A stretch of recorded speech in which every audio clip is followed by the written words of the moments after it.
A complete graph with n vertices has n minus 1 factorial Hamiltonian circuits. So number 8 says, how many Hamiltonian circuits does a complete graph with 4 vertices have? So this is 4 minus 1 factorial, or 3 factorial, which is equal to 6 circuits. So remember, we have the factorial key on the calculator, or you could type in 3 times 2 times 1. And these 6 circuits correspond to the 6 circuits that we've been finding on the previous questions. Number 9 says, how many Hamiltonian circuits does a complete graph with 5 cities have?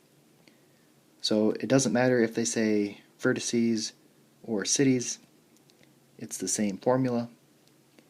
So this will be 5 minus 1 factorial, which is 4 factorial, and that's equal to 24 circuits.